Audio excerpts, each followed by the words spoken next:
Saudara-saudara yang dikasihi Tuhan, pagi ini Jumat 28 April 2023, saya Pendeta Edison Pasaribu, Gembala Sidang GKO Glory bersama Ibu dan cucu Ruth Clarissa akan menyampaikan firman Tuhan dengan pola 4M dari Lukas 24 ayat 30 sampai 32 dengan tema mata terbuka. Saudara-saudara, sebelumnya mari kita berdoa. Kita berdoa. Bapa di sorga, kami mau membaca dan merenungkan firman-Mu. Ajari kami dan mampukan kami untuk tetap taat dan setia akan firman-Mu. Dalam nama Yesus kami berdoa. Amin. Saudara-saudara, kita akan dengar pembacaan firman Tuhan dari Lukas 24 ayat 30 sampai 32.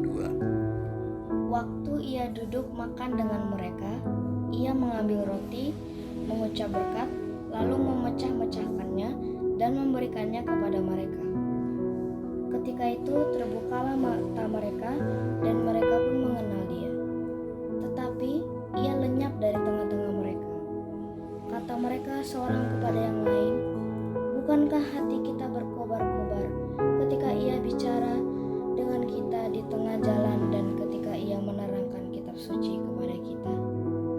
Saudara-saudara, ada dua pertanyaan untuk kita renungkan. 1. Apa yang membuat mata mereka terbuka? 2. Bagaimana respon dua murid terhadap perkataan Tuhan Yesus?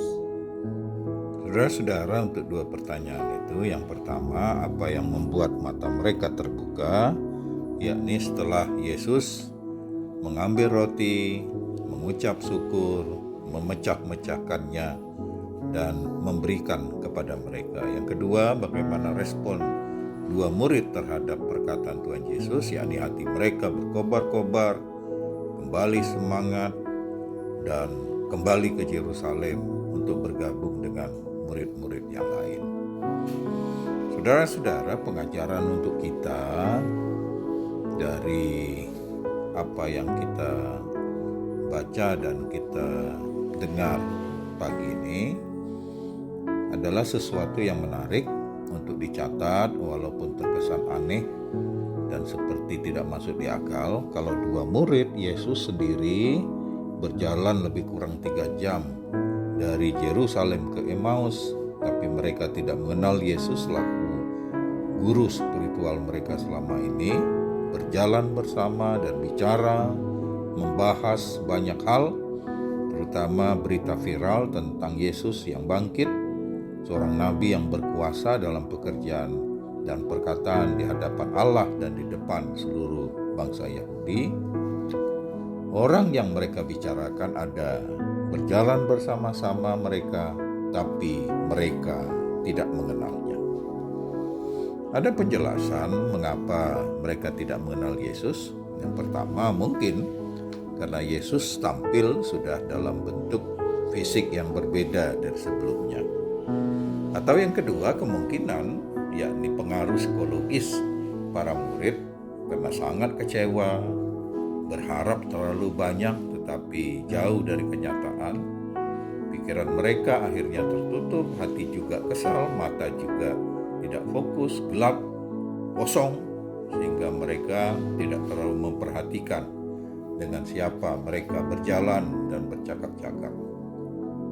Dan timbul pertanyaan berikutnya, mengapa Yesus tidak memberitahukan kepada mereka siapa dia sejak awal? Karena ini penting. Tetapi bisa juga Yesus ingin menguji daya ingat murid atau juga mengecek sampai di mana tanggapan mereka tentang kebangkitannya dan bagaimana pertumbuhan iman mereka terhadap Yesus sebelum dan sesudah kematiannya. Tetapi saudara-saudara, kita bersyukur ketidakmampuan mereka untuk mengenal Tuhan Yesus tidak permanen. Artinya mata mereka terbuka kembali ketika Yesus mengambil roti, memberkati, memecah-mecah dan memberikan kepada mereka. Tindakan yang dilakukan Yesus membuat membuka mata mereka kembali kepada gurunya yang sebelumnya melakukan tindakan mengambil roti, memberkati, memecah-mecah, dan memberikan kepada murid-murid.